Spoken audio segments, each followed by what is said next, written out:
अभी हम लोगों को देखने को मिल रहा है कि कोविड के केसेस बहुत ज़्यादा बढ़ रहे हैं। दिल्ली और एनसीआर के एरियाज में नंबर ऑफ केसेस कोविड के बहुत ज़्यादा इंक्रीज कर गए हैं पहले से। इस चीज का कारण कई सारे हैं। भीड़-भाड़ या बहुत एक जगह पे बहुत सारे लोग एकत्र होना, जैसे कि आपका कोई मार्केट प्लेस या कोई इंस्टीट्यूशन, कहीं पे भी इस चीज का एक मेन कारण देखने को मिल रहा है। हम लोग इस चीज को भी जानते हैं कि कोविड का इन्फेक्शन जो है, साथ में कोई भी कोमॉर्बिडिटी हो, यानी कि कोई भी पेशेंट जिनको हार्ट प्रॉब्लम, शुगर या सीओपीडी बोलते हैं जिसको, या रूमेटॉइड आर्थराइटिस, ऐसे कोई भी बीमारी साथ में रहने से जो है कोविड का प्रकोप और ज्यादा हो जाता है। देखा गया है कि पूरे विश्व में 40% जो कैजुअलिटी हुई है, उनमें 40% लोग जो है वो डायबिटिक थे। यानी कि जो डायबिटीज है उसका कंट्रोल होना बहुत आवश्यक है। त्योहारों का सीजन है, तो नेचुरली हम लोग ये देख रहे हैं कि जो शुगर का ओवरऑल कंट्रोल है वो इतना अच्छा नहीं है। हमें शुगर का जो कंट्रोल है वो नियर नॉर्मल रखना होगा, तभी हम लोग जो है इस बीमारी से काफी हद तक मुक्ति पाएंगे। अब सवाल ये है कि जो भी इसके अंदर शुगर की वैल्यू है उसको हम कंट्रोल रखें कैसे। ये त्योहारों का सीजन है, नेचुरली हर इंसान का मन जो है मिठाइयों की तरफ भागता है, तो हमें किसी न किसी तरह शुगर को कंट्रोल रखना होगा। इस चीज का उपाय कई है। सबसे पहले हमें ये ध्यान देना होगा कि हमारा शुगर है कितना, यानी कि रेगुलर मॉनिटरिंग की आवश्यकता है। अगर हम शुगर को रेगुलर मॉनिटर करेंगे और नियर नॉर्मल वैल्यूज पे रखेंगे तो सबसे अच्छा होगा। दूसरा पॉइंट, जो हमारी शारीरिक एक्टिविटी है, इस लॉकडाउन के कारण भी और एक तरह का भय जो हमें हमारे अंदर पैदा हुआ है, इस चीज को देखते हुए ओवरऑल शरीर की एक्टिविटी काफी कम हो गई है।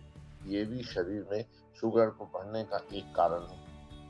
नेचुरली हमें ये कोशिश करना होगा कि शुगर को जो है हम जितने अच्छे से कंट्रोल रख सकें, उसके लिए जितना एक्टिविटी घर में ही संभव है वो हमें जरूर करना चाहिए, या कोई खुला जगह है वहां जाके एक्सरसाइज करना चाहिए। खाने पीने में परहेज एक बहुत इंपॉर्टेंट फैक्टर है। इसके अंदर हमें देखना होगा कि हाई कार्बोहाइड्रेट वाली कोई भी फूड हम ना लें।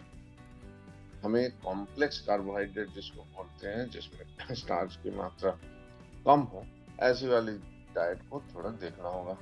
डाइट में प्रोटीन की मात्रा भी ज्यादा या अच्छे क्वांटिटी में होना चाहिए।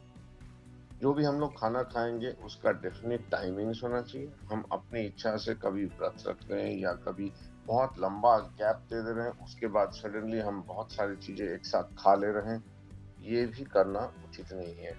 तो हमें डेफिनेटली एक टाइम मेंटेन करना होगा।